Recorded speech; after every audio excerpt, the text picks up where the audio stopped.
Olá, seja muito bem-vindo. Eu sou Hudson Cardoso e esse é o terceiro vídeo da série de mensagens O Espírito Santo e a Igreja. Nós temos aprendido que o Espírito Santo foi enviado pelo Senhor Jesus para realizar uma obra poderosa no meio da sua igreja. O próprio Jesus fala para nós no Evangelho de João, no capítulo 16, versículo 12. Tenho muito a vos falar, mas vocês ainda não podem suportar. E esse terceiro vídeo nós queremos falar um pouco a respeito do batismo com o Espírito Santo e do batismo com fogo. Fique conosco nos próximos minutos para que você possa entender e compreender o que o Espírito Santo quer nos ensinar.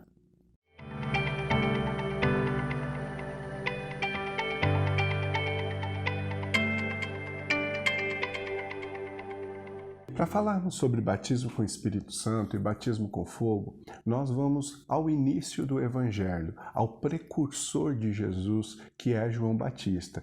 É óbvio que nós sabemos que o Espírito Santo ele agiu no Antigo Testamento, ungindo pessoas como ungiu Davi, como ungiu Saul como reis, tomando homens como Sansão. A Bíblia diz que quando o Espírito de Deus se apossava de Sansão, ele adquiria uma força sobrenatural. Então, é latente e é perceptível a obra e a participação do Espírito Santo no Antigo Testamento. Porém, a partir do Novo Testamento, nós temos uma mudança, nós temos algo novo que começa a acontecer no meio da igreja, porque o Espírito Santo, que era derramado em pessoas específicas para a unção de reis, para a unção de profetas, para específicos momentos onde se precisava levantar um libertador, como no tempo de Juízes, já no Novo Testamento é derramado sobre toda a carne, conforme a profecia de Joel no capítulo 2. Hoje, eu e você, todos nós temos direito, nós temos acesso livre e podemos viver a experiência do Espírito Santo morando em nossas vidas. E quando nós olhamos para o Novo Testamento, nós vamos ver várias obras, várias etapas da obra do Espírito Santo na vida de um cristão. E uma delas é o batismo com o Espírito Santo e o batismo com fogo. Nós falamos no vídeo anterior a respeito do selo do Espírito Santo. E hoje nós vamos dar continuidade a essa obra do Espírito Santo, falando sobre batismo com fogo e batismo com o Espírito Santo. E para isso eu quero convidar você, se você tiver com a sua Bíblia, a abrir no Evangelho de Mateus, no capítulo 3, no versículo 11. Diz assim a Bíblia: Eu batizo com água para arrependimento, mas aquele que vem depois de mim é mais poderoso do que eu, do qual não sou digno de carregar as sandálias. Ele os batizará com o Espírito Santo e com fogo. Então, nós vemos aqui o João Batista citando dois tipos de batismo. Na verdade, são três tipos de batismo, porque ele fala a respeito dele. Ele fala que ele batiza com água para arrependimento de pecados. Quando ele fala a respeito de alguém que viria depois dele, que esse alguém é o Senhor Jesus, porque lá no Evangelho de João ele vai dizer, né? Eis o Cordeiro que tira o pecado do mundo. Ele diz, eu não o conhecia, mas aquele que me enviou diz que quando eu visse o Espírito descendo sobre ele, esse seria aquele que batiza com o Espírito Santo. Então, João testifica a respeito de Jesus dizendo, ele é aquele que batiza com o Espírito Santo, mas não batiza só com o Espírito Santo, batiza também com fogo. Eu cresci praticamente dentro da igreja evangélica e eu ouvi muitas vezes sendo pregado a respeito do batismo com o Espírito Santo. Eu vivi essa experiência na minha vida, no meio da minha adolescência, e isso realmente mudou a minha vida, a minha conduta cristã. A capacitação do Senhor veio no momento em que eu tive a oportunidade de vivenciar essa experiência do batismo com o Espírito Santo. Mas eu ouvi muito pouco se falar a respeito do batismo com fogo. Hoje, nos dias que a gente está vivendo, há algumas discussões, né? Há livros de teologia que falam a respeito de batismo com fogo, de batismo com o Espírito Santo, e eu não quero entrar em discussões teológicas, mas eu quero trazer para você hoje aquilo que o Espírito Santo tem colocado ao meu coração e que eu acredito que nos evidencia as diferenças entre o batismo com o Espírito Santo e o batismo com fogo. A primeira coisa que eu quero trazer para você é que na Bíblia não existem palavras soltas, não existe ponto, não existe vírgula, não existe nada que não tenha valor ou que seja inexpressivo na palavra de Deus. A Bíblia nos fala no Salmo 119, versículo 160, que a soma das suas palavras palavras é a verdade. Então, sempre que você for ler a Bíblia, você precisa ler ela não com um olhar de contradição entre os textos, mas com um olhar de adição, de acréscimo. É por isso que nós temos 4 evangelhos. Por quê? Porque esses evangelhos eles se complementam numa visão a respeito do Senhor Jesus. Então, quando você vê esse texto, se você olhar o texto de Mateus isoladamente, talvez você vai ter uma impressão. Agora, quando você junta o texto de Mateus, o texto de Marcos e o texto de Lucas, e também aquilo que João Batista fala e é relatado no Evangelho de João, você vai ter uma visão mais completa a respeito do ministério de João Batista. É importante nós entendermos que esse texto de Mateus capítulo 3, versículo 11, ele está inserido na pregação de João Batista. E muita gente defende que a pregação de João Batista fala a respeito apenas de arrependimento de pecados. Porém, quando nós observamos mais atentamente, nós vamos perceber que João Batista não fala só sobre arrependimento de pecados. Esse texto de Mateus 3 diz o seguinte, se você for ler os versículos acima, você vai perceber que João, ele estava pregando e estava batizando pessoas. E a Bíblia diz no Evangelho de Mateus, no versículo 6, que os fariseus e saduceus vinham se batizar. E aquilo incomodou João e ele disse, olha, raça de víboras, quem ensinou vocês a fugir da ira divina? Gerem frutos dignos de arrependimento, para que vocês possam realmente ser participantes. Então, nós vamos entender o seguinte, que os frutos dignos de arrependimento nos possibilitam, nos fazem não fugir da ira divina. Então, o contexto que nós vamos entender aqui de João, que nós vamos ver, ele está confrontando. Só que quando você olha para o livro de Lucas, você vai ver que, por exemplo, este confronto não é só contra os fariseus e contra os saduceus. Lá no Evangelho de Lucas, no capítulo 3, a Bíblia diz que João também falava isso às multidões. Então, sim, o início da mensagem de João Batista fala sobre arrependimento verdadeiro, arrependimento genuíno, fruto digno de arrependimento e não só de uma representação, mas de viver verdadeiramente um arrependimento. Só que o texto ele vai dar sequência e vai falar sobre outros assuntos. Por exemplo, a sequência do texto, João diz lá no versículo 9, não pensem que vocês podem dizer uns aos outros, temos por pai Abraão, porque eu afirmo a vocês que Deus pode fazer com que destas pedras surjam filhos de Abraão, e o machado já está posto à raiz das árvores. Portanto, toda árvore que não produz bom fruto é cortada e lançada no fogo.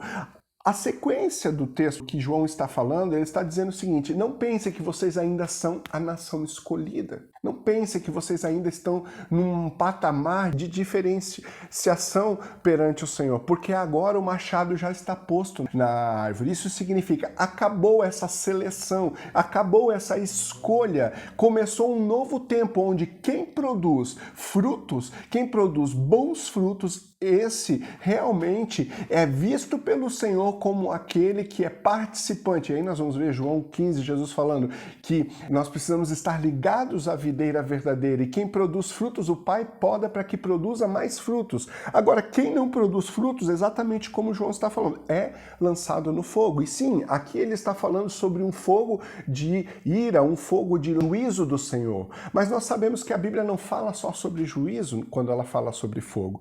Então, nesse contexto que vem vindo o texto aqui. Porém, se você pegar isso aqui e olhar só para esse texto dessa maneira, você não vai enxergar mais a respeito da mensagem de João Batista. E quando nós vamos para Lucas, no capítulo 3, nós vamos perceber que quando João Batista conclui esse texto falando quem não produz bom fruto é cortado e lançado no fogo, nós vamos ver que as multidões perguntavam para João, dizendo, o que então nós devemos fazer? E aí ele diz, olha, quem tiver 2 túnicas, divida essa túnica, reparta com quem não tem. Quem tiver comida, reparta com quem não tem comida. Também os publicanos perguntavam para João, o texto vai dizer, mestre, o que nós devemos então fazer? E João diz, não cobrem mais do que o estipulado. Os soldados perguntavam para João, dizendo, e nós, o que nós devemos fazer? João responde, não sejam prepotentes, não façam denúncias falsas, contente-se com o salário que vocês recebem. Então vejam que a mensagem de João, ela não é só sobre arrependimento, ela é uma mensagem que também fala fala sobre conduta cristã. E nós não podemos esquecer quem é João Batista. João Batista é a voz que clama no deserto, é o precursor, é aquele que prepara o caminho para Jesus. É uma voz profética. Então aqui, quando João está pregando, ele começa falando sobre, sim, você precisa se arrepender, mas ele continua falando, olha, você precisa dar bons frutos, você precisa produzir, você precisa repartir. Ele está falando sobre vida cristã, você precisa repartir o que você tem, você não pode ser prepotente, você não pode ser arrogante. Então, o que João está falando profeticamente é a respeito do que Jesus também nos ensinaria em relação à conduta cristã. Então, quando nós olhamos para a mensagem de João, nós podemos enxergar que ela não é uma mensagem só de arrependimento, mas ela é uma mensagem completa. E lá em Lucas, no capítulo 3, versículo 15, tem um ponto muito importante que nós não podemos esquecer. A Bíblia diz assim: estando o povo na expectativa e pensando todos em seu íntimo a respeito de João, se por acaso ele não seria o próprio Cristo, João então tratou de explicar a todos: eu, na verdade, batizo a vocês com água, mas vem aquele que é mais poderoso do que eu, do qual eu não sou digno de desamarrar as correias das suas sandálias, e ele os batizará com o Espírito Santo e com fogo. Vejam, o motivo de João falar que viria alguém depois dele que batizaria com o Espírito Santo e com fogo foi qual? Foi porque o povo, ao ver João pregando no deserto, começou a criar uma expectativa no seu coração que João Batista era o Cristo. E ele tratou de explicar-lhe dizendo: eu não sou o Cristo, mas vai vir um depois, que é mais poderoso do que eu. Esse sim é o Cristo. Esse é aquele que batiza com o Espírito Santo e com fogo. Então, essa explicação de João Batista, esse parênteses a respeito de Jesus, não é um parênteses para dizer, olha, o que vem depois de mim, ele vai trazer juízo simplesmente. Não. Para mim, o texto não está falando nenhum momento de juízo, como muitas pessoas defendem. O texto está falando a respeito de características de Jesus. E vejam, se Jesus batiza com o Espírito Santo e com fogo, João está dizendo, ele os batizará com o Espírito Santo e com fogo. Não faz sentido algum Jesus batizar a mesma pessoa com o Espírito Santo e com fogo de ira. Não faz sentido algum. Então, o texto aqui ele está nos falando a respeito da obra que o Espírito Santo faria na nossa vida. E como eu falei, não existem palavras perdidas. Então, há o batismo com o Espírito Santo, mas também há o batismo com fogo. E eu quero trazer esse entendimento para você. Primeiro falando a respeito de batismo com o Espírito Santo, seguindo esta ordem. Mas é importante você entender que o texto está falando sobre batismo com o Espírito Santo e com fogo, mas não há ordem. A obra do Senhor, especificamente na nossa vida, ela não está disposta numa caixa, né? O Senhor não está restrito à nossa caixa intelectual, que primeiro precisa acontecer isso, para depois acontecer aquilo. Não. Às vezes eu já vi pessoas, por exemplo, sendo batizadas com o Espírito Santo antes de serem batizadas nas águas. Eu já vi pessoas sendo batizadas nas águas e no mesmo momento sendo batizadas com o Espírito Santo. Eu já vi pessoas, quando aceitarem a Jesus, saírem falando em línguas e sendo batizadas com o Espírito Santo. Apesar que o falar em línguas ele é uma evidência do batismo com o Espírito Santo, eu já vi tudo isso acontecer. E você talvez já deva ter visto isso também acontecer. É importante nós entendermos que o Senhor não está restrito às nossas convicções ou à nossa caixa, ao nosso box, né, de regras que nós estabelecemos para que o Senhor possa ungir, realizar. Eu lembro muito daquele cego de nascença, onde Jesus pega lodo, passa nos olhos dele, né, e ele é curado. Que princípio teológico há nisso? Que princípio bíblico, né? Para mim, o que mostra esse texto é que o Senhor Jesus, a obra do Senhor, ele faz como ele quer. A Bíblia nos fala que o Senhor fala que ele teria misericórdia de quem ele quiser ter misericórdia. Então, nós estamos sim submissos à vontade do Senhor. E batismo com o Espírito Santo, primeiro, para que a gente possa entender sobre isso, nós precisamos entender o que é a palavra batismo. A palavra batismo quer dizer imersão, mergulhar. Então, isso é importante nós entendermos, né? E aí você pode ter vários tipos de credo, mas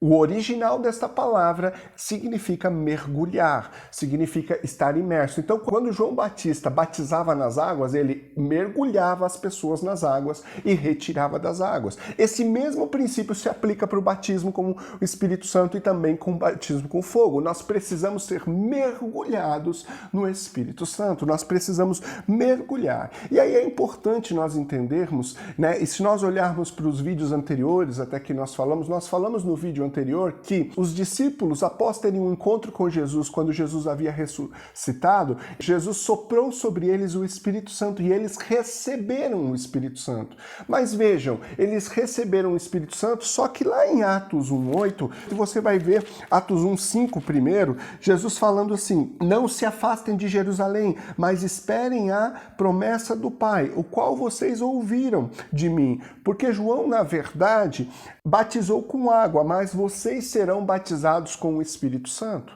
Então, o que significa isso? Naquela tarde de João 20, os discípulos não receberam o batismo com o Espírito Santo. Eles receberam o selo do Espírito sobre a vida deles, eles receberam o Espírito Santo, passou a morar neles para que eles pudessem caminhar. Mas aqui em Atos 1:8, Jesus vai dizer: fiquem em Jerusalém, porque ainda existe algo. Vocês vão receber dunamis, vocês vão receber poder. No versículo 5 diz: batizados com o Espírito Santo, dentro de poucos dias vocês serão batizados. E no 1:8 ele diz: vocês receberão poder ao descer o Espírito Santo e vocês serão minhas testemunhas, tanto em Jerusalém, como na Judéia, como na Samaria e até os confins da terra.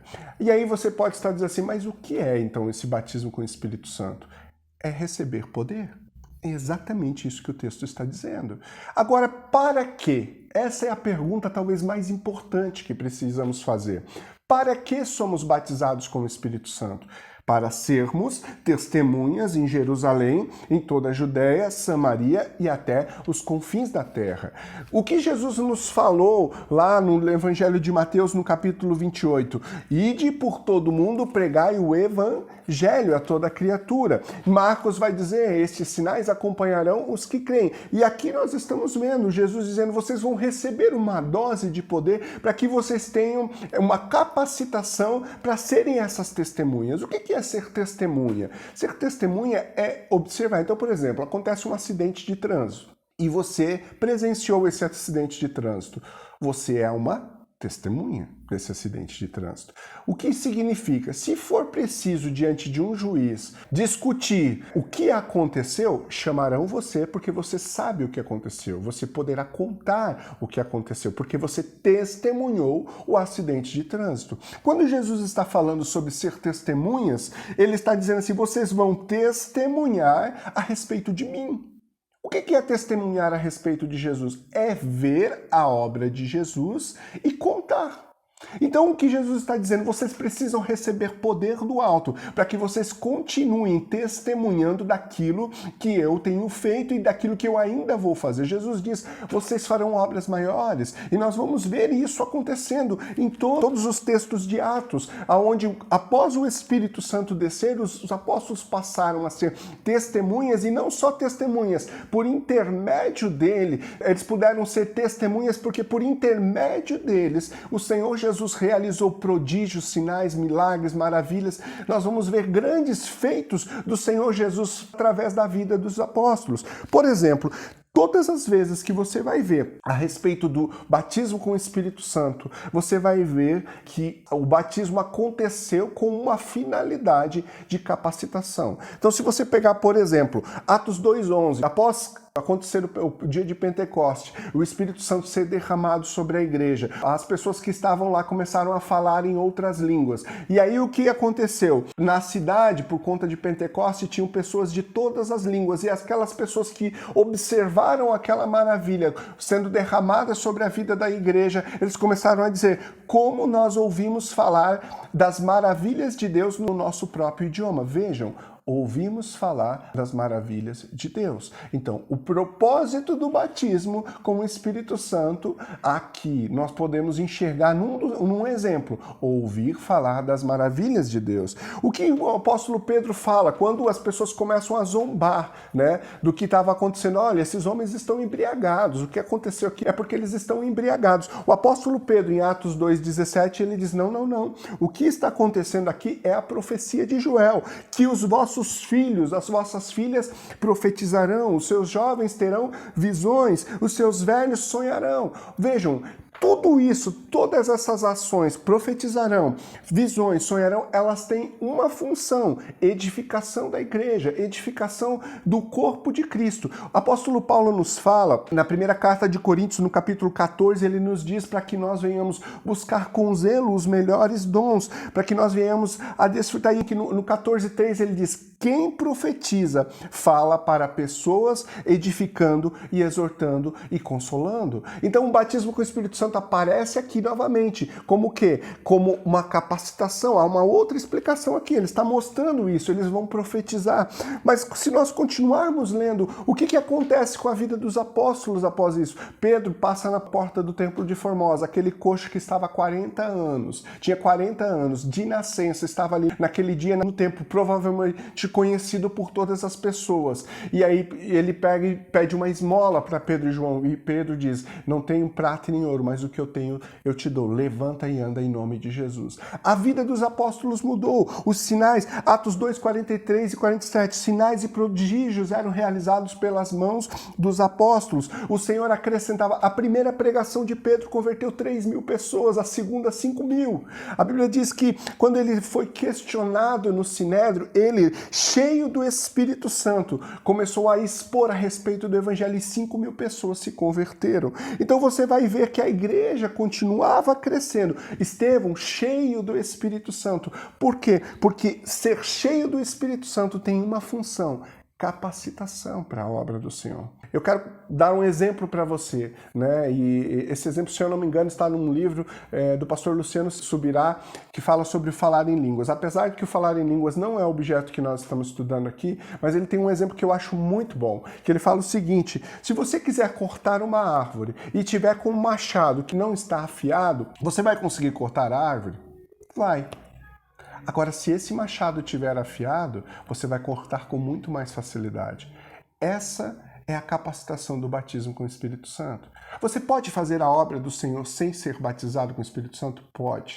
Pode mesmo, né? Mas se você for batizado com o Espírito Santo, se você for cheio da presença dele, a Bíblia nos fala, quando o batismo com o Espírito Santo, sobre ser cheio do Espírito Santo. Se você for batizado, com certeza você fluirá, com certeza o Evangelho, com certeza você terá muito maior facilidade de alcançar os corações, a pregação será muito mais poderosa, porque o apóstolo Paulo diz que o Evangelho é poder de Deus. Então, batismo com o Espírito Santo fala sobre capacitação para realizar a obra do Senhor.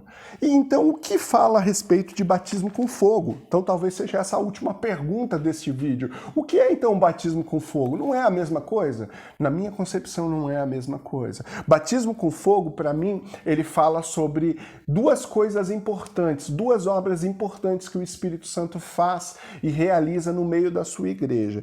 Aqui nesse texto, para mim, a palavra fogo ela aparece 3 vezes no texto de Mateus, no capítulo 3, né? Só que 2 vezes ela aparece num contexto de ira, e realmente o fogo representa juízo do Senhor. Nós vamos ver, por exemplo, em Sodoma e Gomorra, fogo do céu trouxe juízo sobre os moradores de Sodoma e Gomorra. Então nós vamos enxergar isso na palavra de Deus. Realmente o fogo, ele representa juízo. Mas também o fogo fala de outras coisas. Por exemplo, a Bíblia nos fala em Levíticos que o fogo não podia ser apagado do altar. Precisava estar queimando o tempo inteiro. Outra coisa importante, se você abrir sua Bíblia, no livro de Malaquias, no capítulo 3, versículo 2, diz assim: mas quem poderá suportar o dia da sua vinda? E quem poderá subsistir quando ela aparecer? Porque ele é como um fogo do ourives e como um sabão dos lavandeiros. Vejam, esse texto de Malaquias 3, o versículo 1 fala assim: eis que eu envio o meu mensageiro, que preparará o caminho diante de mim. Vejam, o texto está falando sobre João Batista, sobre a vinda de João Batista, ele vindo para preparar o caminho. E a sequência fala a respeito do Senhor Jesus profeticamente, e fala que ele é como um fogo do ourives. Apocalipse vai nos falar que nos seus olhos há chamas de fogo. Então nós vamos enxergar, nós vamos ver que o fogo também pode representar o refinamento do Espírito Santo. E isso acontece quando? No dia em que nós entregamos a nossa vida para Jesus, que nós temos um encontro verdadeiro com Jesus, o que mais nós vemos é, a partir dali as pessoas começam a ser transformadas. Por quê? Porque o fogo do Espírito começa a arder no nosso interior. O fogo do Espírito começa a nos mostrar aquilo que nós precisamos mudar. Então o batismo com fogo vai falar sobre santificação, que tem um início no dia em que nós somos selados pelo Espírito Santo e essa chama começa a arder. E aquele que vivia no pecado já começa a se desviar do pecado, aquele que mentia já não quer mais mentir, aquele que roubava já não quer mais roubar, aquele que matava já não quer mais matar, aquele que adulterava quer se arrepender do pecado e já não quer mais adulterar. Essa é a obra que o Espírito Santo começa na nossa vida, no início, no dia em que entregamos a nossa vida para Jesus e somos selados e que o fogo do Espírito começa a arder. Eu lembro muito bem do dia em que eu entreguei a minha vida para Jesus. O dia que o Senhor começou a arder no meu coração o desejo de me entregar. Eu era um adolescente e eu lembro que a partir daquele dia eu comecei a mudar muitas das condutas da minha vida, muitas formas como eu agia, muito jeito de como eu falava, tudo começou a mudar. As pessoas às vezes dizem assim, vai ser evangélico, né? E agora vai deixar de fazer tudo que fazia errado. Acaba acontecendo isso porque o fogo do Espírito começa a queimar, começa a nos mostrar aquilo que precisa ser aperfeiçoado, aquilo que precisa ser mudado, aquilo que precisa ser transformado. Então o fogo, para mim, ele vai falar sobre uma obra poderosa que o Espírito Santo realiza no meio da sua igreja, purificando, aperfeiçoando, para que ela possa ter um encontro com Jesus de forma santificada, como nós temos falado. Mas há outro ponto a respeito do fogo que para mim é muito claro aqui. Quando você olha 1 Coríntios capítulo 10, nós vamos ver uma outra questão a respeito do fogo que é importante nós termos. Diz assim, 1 Coríntios capítulo 10, versículo 1. Ora, irmãos, não quero que vocês ignorem que os nossos pais estiveram todos sob a nuvem, todos passaram pelo mar, e todos em Moisés foram batizados, tanto na nuvem como no mar. Vamos parar aqui um pouquinho. Você que conhece um pouquinho da história sabe que o povo de Israel, quando esteve no deserto sob a liderança de Moisés, a Bíblia diz que uma nuvem os guiava durante o dia e à noite uma coluna de fogo os guiava. Nós vamos encontrar isso em textos, por exemplo, como Êxodo 13, 21, 22, Levítico 6, 11 ao 13, você vai ver isso. Levítico fala que a nuvem era como de aparência de fogo à noite, mas Êxodo vai dizer que era como uma coluna de fogo. E vejam, qual era a função dessa coluna de fogo? O texto de Êxodo vai nos falar para guiar, para iluminar durante a noite. Então, o batismo com fogo, lembre-se do que Jesus fala a respeito do Espírito Santo. Ele os guiará a toda verdade. E aqui o apóstolo Paulo está dizendo, simbolicamente, os nossos pais no deserto foram batizados. Ele está dizendo, eles foram batizados na nuvem. E a nuvem, ela tinha duas aparências. De dia ela protegia provavelmente do sol, do calor, mas de noite ela tinha a aparência de fogo. Nós entendemos disso, que o batismo com fogo, na minha concepção, eu olho para esse texto, ele está falando sobre guiar, sobre a nuvem estar guiando, a coluna de fogo estar guiando, e essa é uma obra do Espírito Santo nas nossas vidas. Ele nos guia a toda a verdade. Então, batismo com fogo vai falar sobre santificação. Se inicia no dia em que nós entregamos a nossa vida para Jesus e somos selados. E vai falar sobre sermos guiados, sermos conduzidos neste mundo de trevas. Jesus diz, eu não peço que os tire do mundo, Pai, mas que os livre. Então, o Espírito Santo, ele está nos capacitando para isso. isso, para que nós venhamos andar neste mundo de trevas, na luz como Cristo também andou. Então, tenha no teu coração a importância e saiba que é muito imprescindível, é importantíssimo para qualquer cristão buscar essa capacitação, o batismo com o Espírito Santo, para frutificar em toda boa obra, como Colossenses capítulo 1, versículo 14 nos fala, e o batismo com fogo, para que nós possamos ser aperfeiçoados pelo Espírito Santo constantemente. Busque isso na sua vida, busque essa obra poderosa do Espírito Santo, que eu tenho certeza que você cada vez mais será parecido com o Senhor Jesus.